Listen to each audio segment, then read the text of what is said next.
Et bonjour à tous, bonjour à toutes, bienvenue dans ce nouveau numéro d'Avanti Nice. Les semaines se suivent encore, les victoires ne reviennent toujours pas pour l'OGC Nice, défaite 1-0 sur la pelouse de Brest, 3 points dans la besace de l'horrible Éric Roy, décidément une semaine aux différents plaisirs douloureux. On ressort les bougies, les chaînes, les vierges de fer, tout ce que vous voulez. En tout cas, l'OGC Nice n'avance plus, ni sur le terrain, ni au classement. Je pense qu'on peut enfin parler de saison terminée en championnat, vu les résultats des concurrents directs à l'Europe qui, de facto, n'en sont plus. Mais on va quand même revenir sur ce match où il y a des choses, je pense, intéressantes à dire, notamment des nouveaux visages, en tout cas des visages qu'on a peu vus cette saison avec une équipe largement remaniée et quelques joueurs de la réserve titularisés. Et puis, on peut parler des choix de Didier Digard à quelques jours du quart de finale retour en Conference League face au FC Bâle, à voir si le turnover opéré par le technicien niçois était vraiment judicieux et si tout était imposé par cette échéance et par les blessures. J'ai le plaisir pour parler de cela, du championnat, qu'il se rassure, pas de la Coupe d'Europe, d'accueillir Alric. Salut Alric, comment tu vas ? Salut Sky, salut à tous. Écoute, je me suis demandé pendant le match pourquoi j'étais devant ma télé. J'aurais préféré être à la plage ou faire autre chose que de regarder ce match. Ouais, encore un dimanche après-midi de niquer, Complètement. très, très clairement, mais il n'y a pas d'autres mots, malheureusement. Il est avec nous également, c'est le chat noir officiel de l'émission, que des défaites pour ses présences dans Avantinissa, c'est Matt. Salut Matt, comment ça va ? Salut Sky, salut Elric, un grand plaisir d'être ici pour perpétuer la malédiction. J'étais présent au stade contre Paris. C'est une catastrophe. Je ne sais plus quoi faire je pense que je vais aller me faire exorciser là. Il faut faire quelque chose parce que ça va plus du tout. Bon, C'est rassure immédiatement nos auditeurs et nos auditrices, tu ne seras pas là jeudi soir.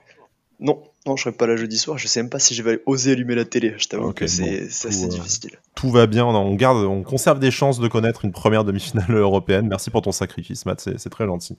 De sacrifice, on va en parler, vous tous et vous toutes qui avez sacrifié votre dimanche après-midi et un peu plus de votre bonheur, de votre âme et de votre santé mentale devant ce match, on va en parler, puis ça va faire office un peu de catharsis, parce que très clairement, la première période a été une horreur. La deuxième période, modestement mieux, peut-être à la faveur de l'entrée des titulaires habituels. Je pense notamment à Hicham Boudaoui, Terem Moffi et Gaëtan Laborde. Jean-Claire Todibo, c'est encore un autre problème.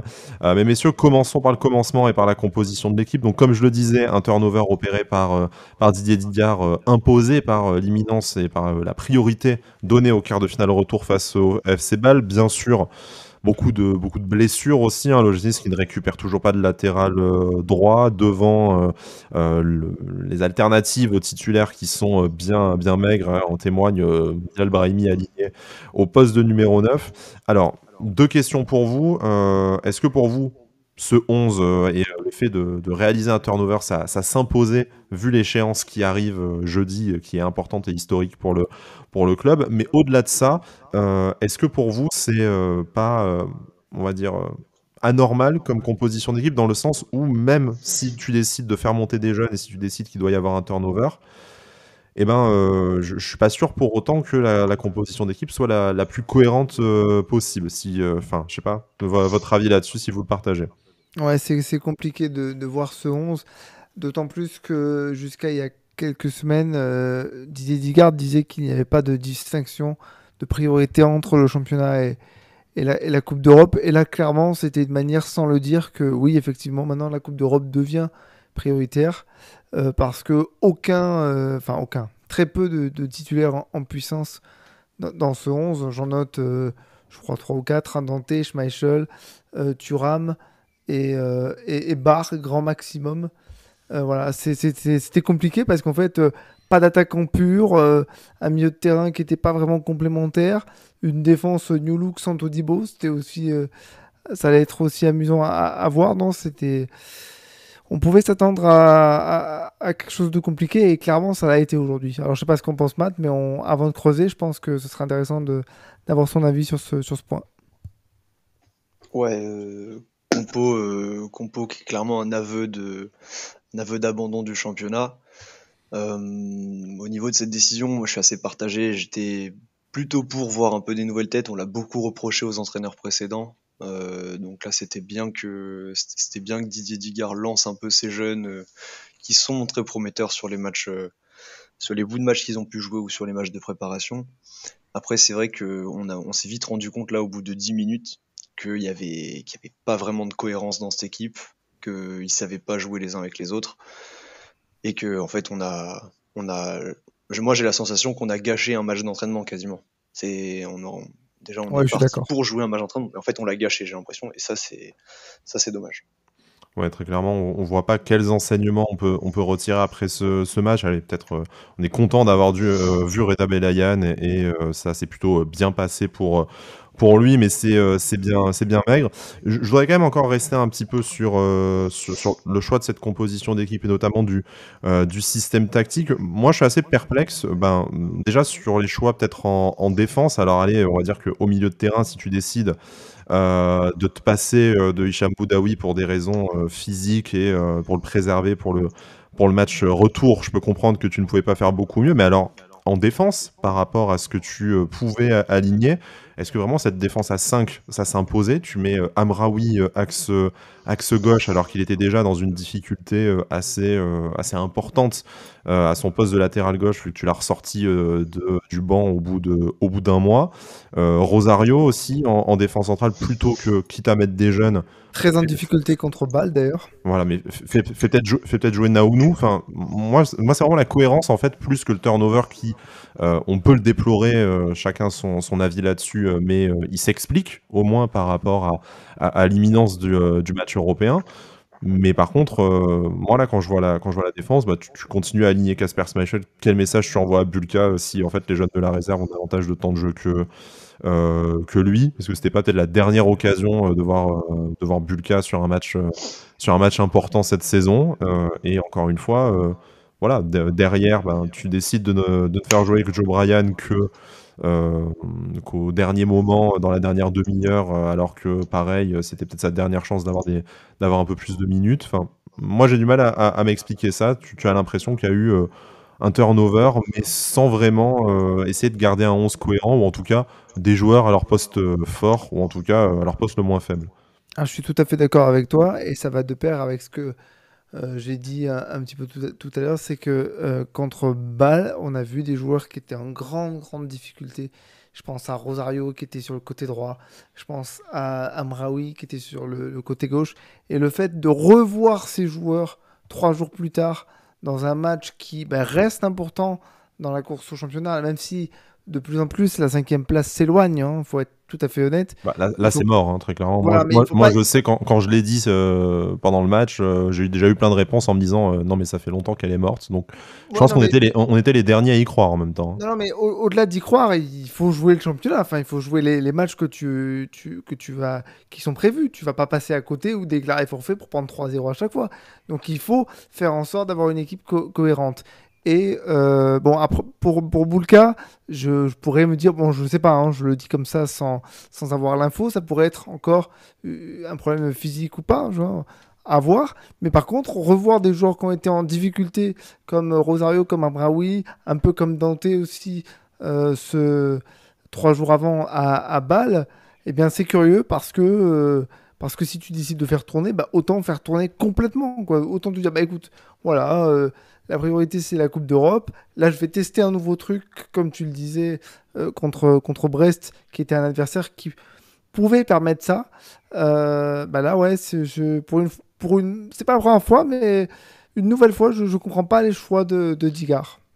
Matt, le choix des hommes, déjà, comme on en parle, assez curieux et notamment en défense, mais aussi peut-être enfin, persister avec ce schéma à 3 derrière. En deuxième période, j'ai l'impression qu'on est repassé à 4 et que c'était déjà un peu plus cohérent. Donc, on sait qu'au début de l'intérim de Didier Digard, cette polyvalence tactique nous a permis d'obtenir des résultats. Mais là, j'ai pas souvenir. Alors, je ne vais même pas dire d'un bon match, parce qu'en fait, quel que soit le système, je commence à ne plus avoir souvenir d'un bon match de l'OGC Nice, hein. Ça doit bien faire un mois ou un mois et demi. Mais j'ai même pas souvenir vraiment de bonnes séquences en jouant à 3 derrière, et d'autant plus quand en fait sur tes 3 défenseurs centraux, t'en as vraiment qu'un dont c'est le métier. Ouais, ça fait plusieurs sorties de cette défense à 3 que c'est vraiment pas convaincant du tout. Le pire dans tout ça, c'est que à la limite, il y avait quelques bonnes idées dans la composition de Digard, mais le scénario du match lui permet pas de les voir. Buonanni, on l'a vu vraiment toucher beaucoup de ballons avant le but. À partir du but, il a un peu disparu. Ah, ça veut dire que Euh, c'est au bout de 10 minutes, quoi. Enfin, c'est quand même incroyable. Ouais, bah après tu perds le match sur le but de Le Doiron. Je sais pas si vous y avez cru, mais au moment où on prend le but, pour moi pour moi le match est déjà perdu. Je pense que, enfin, j'ai jamais vu cette équipe revenir vraiment dans le match. Et surtout, ce qui est très dommage avec cette défense à 3, outre le fait qu'on n'ait pas vraiment les hommes pour l'appliquer, c'est que elle te prive de la première, on va dire, de la première intention de jeu qu'on a vu chez Digard, qui était ce pressing haut et assez intense, avec bah, du coup les trois de devant, plus les deux 8 dans son 4-3-3, qui venaient vraiment mettre une grosse pression devant. Là, face à une équipe de Brest qui, bon, ça joue bien en équipe, hein, mais techniquement et individuellement, c'est quand même pas, c'est pas le PSG, quoi. On pouvait aller les chercher, on pouvait leur rentrer dedans comme ça avec des jeunes qui ont faim, qui ont envie de temps de jeu, aller les faire chier. Ben, on n'a même pas pu voir ça parce qu'on avait tout le monde derrière et on a pris des vagues. En fait, on a pris des vagues par le Bayern de Brest. C'était horrible.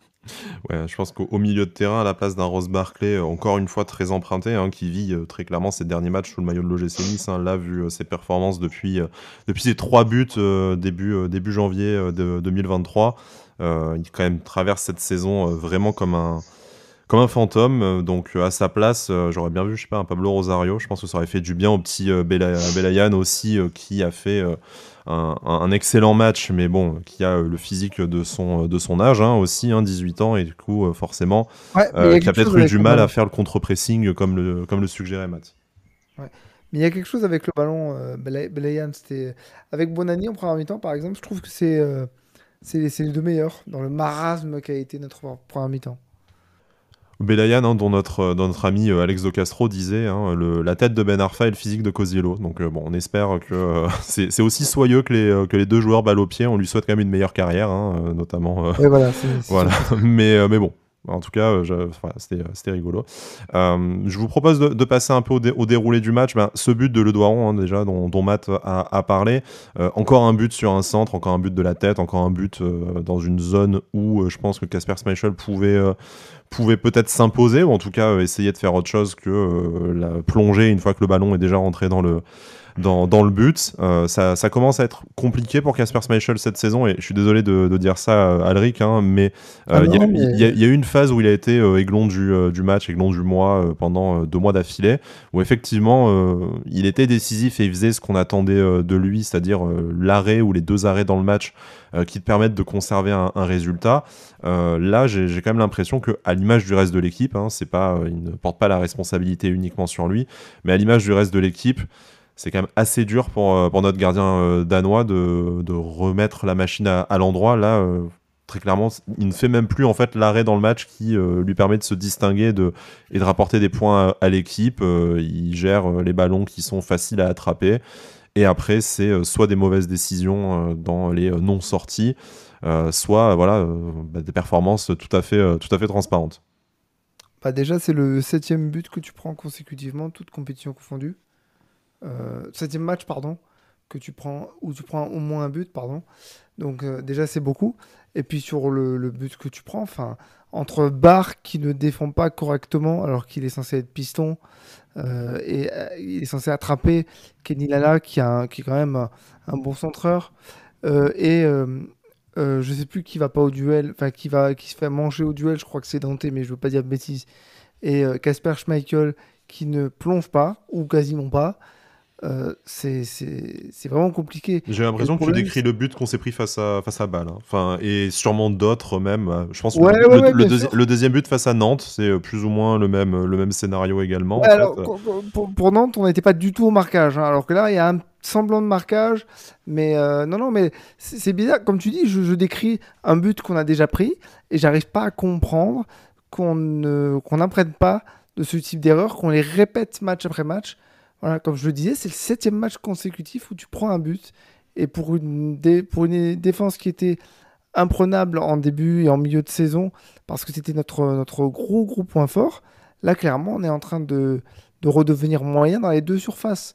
Et c'est problématique, surtout quand tu estimes avoir des ambitions.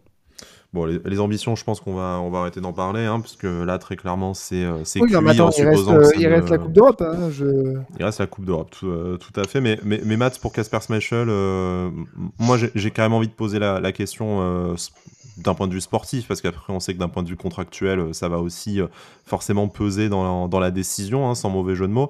Mais là, vu la saison qu'on vient de passer avec Kasper Schmeichel, au-delà de ces 2 mois où effectivement il a semblé au niveau, je vais pas dire un excellent niveau, mais en tout cas celui qu'on peut attendre d'un gardien de sa stature et qu'on peut attendre d'un gardien à l'OGC Nice par rapport à ce qu'on veut faire cette saison et par rapport à ce qu'on veut développer dans le championnat et essayer d'atteindre tous les ans ce top 5, bah, je vais poser la question peut-être très cash, mais est-ce qu'on peut encore se projeter avec Kasper Schmeichel dans les buts la saison prochaine, ou est-ce que avec 1 an de plus et après la saison qu'on vient de connaître, il faut peut-être essayer de trouver une solution, soit le garder numéro 2 parce que son contrat nous y obligera, soit voir avec lui s'il n'y a pas moyen qu'il aille voir ailleurs, mais voilà, enfin, sans faire le bilan de la saison avant la fin de la saison, mais on sent très bien que la bonne dynamique, elle est passée déjà. Et encore une fois, sans tout lui mettre sur le dos, on a l'impression qu'il n'a jamais vraiment su peser sur le cours de sa propre saison. Ouais, totalement d'accord. Sportivement, en fait, on a la sensation, sur les quelques matchs où on a vu Marcin Bulka, qu'il avait cette synergie avec sa défense. C'est pas vraiment explicable, mais ils parlent le même langage. Avec Todibo, avec Dante, ils se comprennent. Et surtout, et ça, c'est pour une équipe, c'est vital, c'est les sorties aériennes. En fait, surtout avec le jeu qu'on subit et le jeu qu'on laisse développer aux équipes adverses, avoir un titan comme Marcin Bulka qui va faire les sorties, va s'imposer, va séréniser tout le monde sur les sorties aériennes. En fait, c'est trop important dans une équipe. Et aujourd'hui, Kasper Schmeichel n'apporte pas avec son jeu au pied qui est censé être, j'ai l'impression, la raison pour laquelle on l'a recruté, parce que sinon je vois pas bien pourquoi on l'a pris. Il n'apporte pas avec son jeu au pied ou sur sa ligne suffisamment pour compenser ses manques. Donc pour moi, la solution, elle est sur le banc, c'est Marcin Bulka. Et plus qu'à prier pour que Leicester veuille bien le récupérer, parce que apparemment Kasper a très envie d'y retourner un jour. Si ce jour arrive rapidement, ma foi pourquoi pas.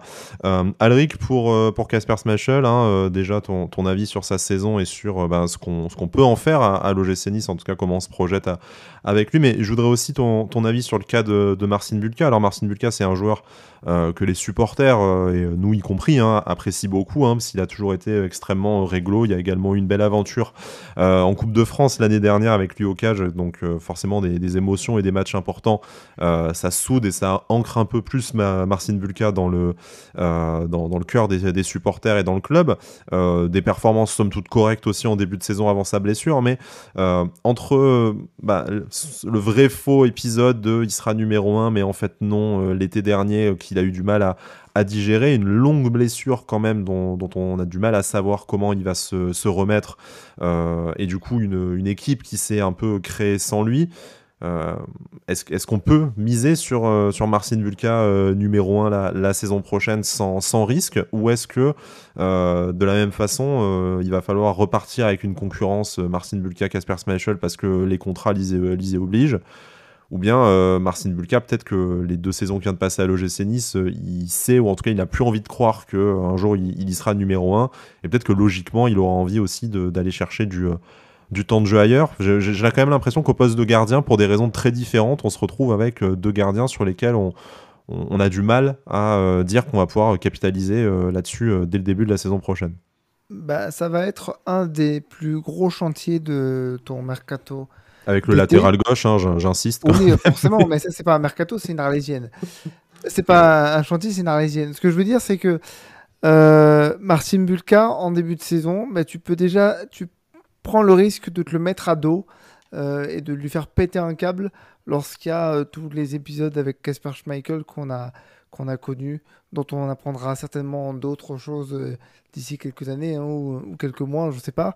Mais en tout cas, pour répondre à la première question, Kasper Schmeichel, même si je l'aime beaucoup, pour des raisons hein, qui m'appartiennent et que bon, beaucoup connaissent, je pense que c'est mieux s'il ne refait pas une saison avec l'OGC Nice. Parce qu'il a été très bon un temps, il a été moyen le reste du temps et parfois extrêmement pas bon. Donc je pense que pour le bien de tous, si en plus il n'est pas très connecté à la ville, pas très connecté au club, pas très connecté à ses partenaires, il vaut mieux qu'il retourne à Leicester. Moi, d'un point de vue personnel, j'étais très content de le rencontrer et ça me suffit amplement. Pour Marcin Bulka, eh bien, tout va dépendre de son état d'esprit. S'il a envie de refaire une saison, enfin de faire une troisième saison avec nous, ok, bah, pourquoi pas le mettre numéro 1. Le gros doute, il est physique, parce que sans être footballeur, je peux dire que les blessures à l'épaule, parce que j'en ai une, c'est compliqué. Donc il faudra gérer ça. Maintenant, clairement, on lui a mis des bâtons dans les roues en fin de saison en recrutant Kasper Schmeichel.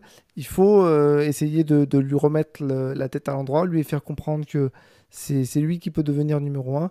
Et il est clair par contre que si on lui barre la route une nouvelle fois, on pourrait le perdre définitivement, à mon avis. On va essayer de se concentrer sur ce qui est positif peut-être sur ce match, messieurs. Bon, alors, très clairement, l'émission ne va plus durer très longtemps si on fait ça.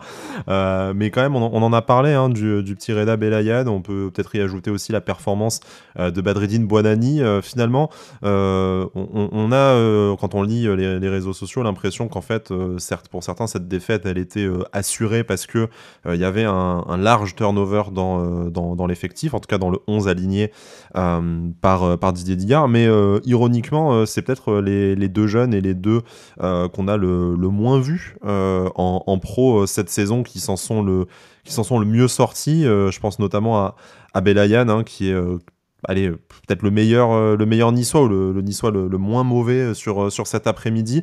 À un poste pas simple hein, quand même devant la défense, pas aidé par un milieu un peu expérimental également, mais en tout cas on a vu une vraie projection vers l'avant, une vraie volonté d'essayer un peu de casser les lignes, une vraie qualité de passe aussi. Je trouve tout ce qu'on a du mal à trouver au poste de numéro 6 quand Aaron Ramsey par exemple n'est pas là, hein, ou alors Hicham Boudaoui quand il dépanne à ce poste-là.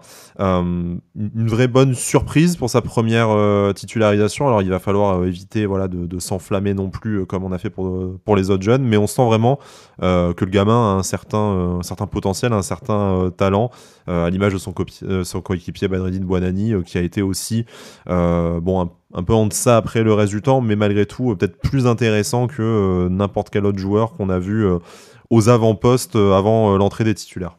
Vas-y Matt. Ouais, franchement, ça fait plaisir d'avoir des joueurs de ballon en fait dans cette équipe. On a mangé de notre pain noir avec des athlètes qui ont des pieds carrés. Là, c'est bien, ça s'est joué au ballon. Par contre, moi, et c'est là que je trouve ça dommage, c'est que j'ai l'impression qu'on leur a pas donné de plan de jeu à ces jeunes. Ouais, avec le ballon, c'est intéressant, mais sur chaque prise de balle, il leur fallait toujours ce petit temps pour comprendre ce qui se passait autour d'eux et entre guillemets trouver quelqu'un qui va faire un appel, qui va se déplacer. L'équipe était terriblement tactique et malheureusement pour un joueur comme Belayan, on l'a vu avec Koziello, quand t'as ce genre de physique, t'as besoin d'un collectif qui est vraiment bien huilé. Donc si on veut pouvoir se reposer sur ce genre de joueur, si on veut pouvoir pratiquer un foot technique et bien construit, va falloir commencer à mettre en place des plans de jeu un peu plus précis, que Thuram prend la balle et court tout droit, ou ce genre de simplicité, parce que c'était pesant en fait sur la télé, sur le canapé, d'avoir l'impression qu'on pouvait faire des tonnes de choses mais que rien n'était mis en place. Je sais pas vous, mais j'ai fini terriblement frustré par ce match, par notre absence totale d'idées de jeu et d'ambition. Ça j'en reparlerai, mais d'ambition surtout. À la décharge des jeunes, hein, c'est pas les seuls à peut-être pas avoir compris comment il fallait jouer, hein. En témoigne l'intervention de Kefren Thuram à la mi-temps sur Prime Video, hein, qui j'ai plus les mots exacts en tête, hein, mais qui disait que en fait il comprenait pas comment il devait jouer. Donc ça s'est vu hein, sur le terrain en même temps, très lucide pour le coup, Kefren Thuram. Ouais, mais Kefren Thuram critiquable, hein, parce que quand tu as un milieu de terrain aussi jeune et aussi peu complémentaire, Alors, c'est un très jeune joueur, il a encore une marge de progression C'est à toi d'être le énorme. patron, surtout maintenant que tu es international. Voilà. Et c'est exactement ce que j'allais dire. Aujourd'hui, il est international. Est-ce qu'il fera une grande carrière internationale? Je lui souhaite. Il en a les capacités, mais aujourd'hui, dans les faits, il est international. Et lorsque il a des jeunes joueurs autour de lui, des joueurs inexpérimentés autour de lui, il doit être le leader de ce milieu de terrain. Et clairement, il ne l'a pas été. Clairement, il ne l'est pas. On va pas dire qu'il s'est caché, mais presque. Et ça, je comprends pas. Je comprends pas parce que c'est pas ce qu'on peut attendre de lui. Et pour rejoindre ce que vous avez dit par rapport à Belayan, tu lui mets un milieu de terrain, tu lui mets Aaron Ramsey à côté de lui, par exemple, ou un autre joueur bien expérimenté. Ou même Pablo Rosario qui lui déchargerait de certaines tâches défensives et physiques, peut-être, hein, même sans parler vraiment d'un très très bon joueur de foot, hein, mais je suis Non, mais sûr. tu lui mets un joueur de foot qui est leader techniquement à côté de lui, ou même Pablo Rosario si tu veux, tout ce qu'il va faire comme décalage, même tu lui mets un vrai latéral, tout ce qu'il va faire comme décalage, comme passe en profondeur, je pense notamment aux ouvertures qu'il faisait régulièrement sur Antoine Mendy. Mais tout ça, mais si autour de lui il y a une équipe cohérente, un peu comme vous disiez pour Cosiello, même si lui préférait passer la balle à Belarfa, forcément ça va lui permettre d'évoluer positivement. Le souci, c'est qu'aujourd'hui, voilà, il n'y avait aucune cohérence. Un Kefren Thuram qui s'est caché, des attaquants qui n'en étaient pas. Hein, parce que, pardon, mais Brahimi et Buonanni devant, enfin, on n'a aucun attaquant pur. Mais Brahimi qui a traversé le match, le pauvre. Ça a dû être long pour lui, parce que pas beaucoup de ballons à se mettre sous la dent. C'était mieux après quand il a été décalé sur le côté, un poste un peu plus naturel pour lui, où il pouvait aller chercher le ballon plus bas. Mais quand il était devant, pour le coup, voilà, il n'y a aucun ballon à se mettre sous la dent. C'est compliqué d'exister en tant que numéro 9. Et puis la qualité des centres, c'était horrible. Les quoi? Les centres. C'est comme les corners. Notre génération n'a pas connu quelque chose de bien. C'est ça, comme j'ai dit, Giroud à une époque, il faisait faire un tour de terrain pour chaque corner qui était raté. On serait champion du 10 000 mètres, je pense, en athlétisme. Ouais, tout le monde aurait les cuisses de Noé Pamaro si on faisait ça. Messieurs, je voudrais terminer cette émission par notre traditionnel tour de table pour savoir l'enseignement un peu du match que vous retenez ou un sujet qu'on n'aurait pas abordé. Matt, du coup, tu voulais parler de notre manque d'ambition dans le jeu, notamment, si j'ai bien compris. Ouais, je voulais parler de notre ambition. C'est pas propre à ce match. Ça fait quelques matchs qu'on voit ça, mais je trouve qu'on a peur de passer par des circuits de passe ambitieux qui pourraient bouleverser le bloc adverse. Je m'explique. J'ai une séquence très claire en tête de 3 joueurs successifs qui récupèrent le ballon, font 2 mètres en avançant, se retournent et finissent par donner une passe derrière pour arriver jusqu'à Schmeichel. Et enfin, à bout d'un moment, il va falloir que ces joueurs prennent des risques, tentent des passes risquées. Là, sur un de nos seuls décalages, je crois que c'est Barclay qui s'en charge avec une passe qui coupe en deux le bloc brestois. En fait, on n'ose jamais taper à l'intérieur, on fait du hand, on passe par les côtés, par les zones simples, et dès qu'il faut tenter, en fait, dès que quelqu'un se rend disponible entre les lignes, il est jamais servi de peur qu'on perde la balle. Mais en fait, il va falloir qu'ils comprennent que c'est naturel de temps en temps de perdre la balle dans ce genre de situation, et qu'il va falloir travailler ce genre de phase de jeu, parce qu'on a peur, j'ai l'impression qu'on a peur de pénétrer le bloc adverse. On a joué petit bras. Les seuls éclairs, c'est vraiment du dépassement de fonction, notamment la folle chevauchée de Roberto Bardos. Quel plaisir. Putain, le but de l'année, il a failli nous mettre. Melvin Baradona. Heureusement pour vous qu'il n'a pas marqué, parce que sinon je pense que les 10 émissions qui restent cette saison ont été consacrées à Melvin Barr. Ah, j'aurais été en roue libre, mais bon. Ouais, mais voilà, ça pour dire, on se crée pas de danger sur... J'ai l'impression que notre fond de jeu crée pas de danger parce qu'en fait, il est pas dangereux, tout simplement. Par essence, on est sage, on est calme et on attend l'erreur adverse, mais au bout d'un moment, il va falloir la provoquer. Je suis très déçu. Le roue libre, c'est peut-être le nouveau surnom de Melvin Barr, du coup, après cette magnifique chevauchée. C'est pas mal. Il a fallu une seconde pour la comprendre, et puis c'est bon, je l'ai eu. Voilà, merci beaucoup. Bref, heureusement que j'ai un bon public, hein, parce que sinon, on ne sait pas ce que je ferais dans cette émission, surtout après un match aussi. Pour moi, le roue libre. Ouais, le roue libre, effectivement. Alric, tant que tu as la parole, quelque chose qu'on n'aurait pas encore évoqué. Ouais, alors en fait, ça sera pas sur ce match-là parce que clairement, il n'y a pas grand-chose à retenir. Moi, ce que je voudrais dire, c'est que quand bien même la Coupe d'Europe, vous savez ce que j'en pense, il y a un match important jeudi et clairement, ce qui serait bien, ce que j'aimerais ou ce qui serait bien pour le club, c'est que le niveau soit vraiment haussé. Parce que ça fait plusieurs matchs qu'on voit le même prototype de rencontre. On sait très bien comment ça va se passer. Et on le sent, en fait. Et ce serait bien, si le club a vraiment des ambitions et souhaite faire quelque chose en Coupe d'Europe, parce que, je le répète, moi je l'aime pas, mais c'est important pour l'OGC Nice, il faudrait vraiment que l'état d'esprit change. Et pour l'instant, je reste convaincu que le seul qui a un vrai état d'esprit de gagnant, de compétiteur absolu, c'est Didier Digard.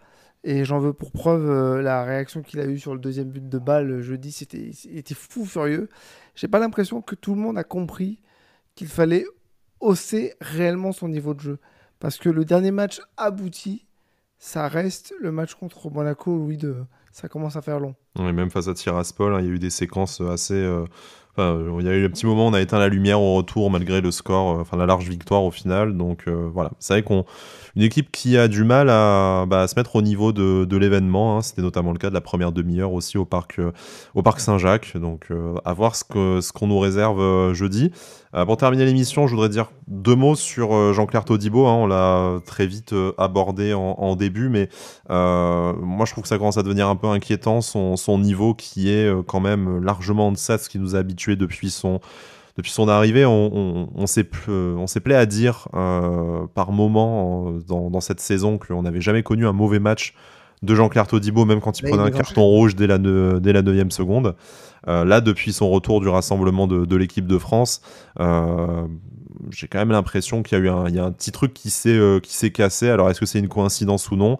Mais en tout cas, on le sent beaucoup moins serein, beaucoup moins patron sur le terrain, tout simplement. Alors, probablement que la responsabilité est collective là encore, mais voilà, c'est inhabituel et malheureusement là ça devient pas un match, un épiphénomène, hein, ça commence à ressembler à une tendance et si on veut avoir une quelconque ambition dans cette Coupe d'Europe et ça commence déjà jeudi de toute façon, on a intérêt à avoir un meilleur Jean-Claire Todibo qu'au match aller, tout simplement. Et sans faire faute bêtement dans la surface de réparation.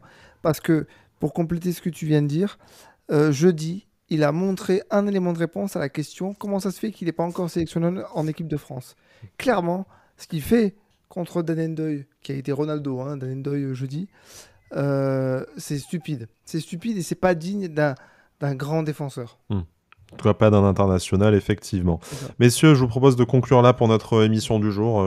On a déjà fait plus long et plus efficace, mais très honnêtement, je suis pas sûr que ce match face à Brest mérite beaucoup plus d'attention. En tout cas, les joueurs n'en ont pas donné, donc il n'y a pas de raison que nous on fasse davantage.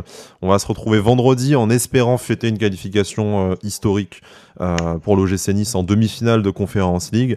Si ce n'est pas le cas, je pense qu'en fait, vendredi, ce sera notre premier podcast de fin de saison, une fin de saison qui sera extrêmement longue. Mais on y croit, hein, malgré tout. Tout est entre les mains et entre les pieds des joueurs niçois pour une très belle fête devant plus de 26 000 spectateurs, déjà plus de 26 000 billets vendus. Ça va le faire. Et d'ici là, Issa Nissa. Issa Nissa. Issa Nissa.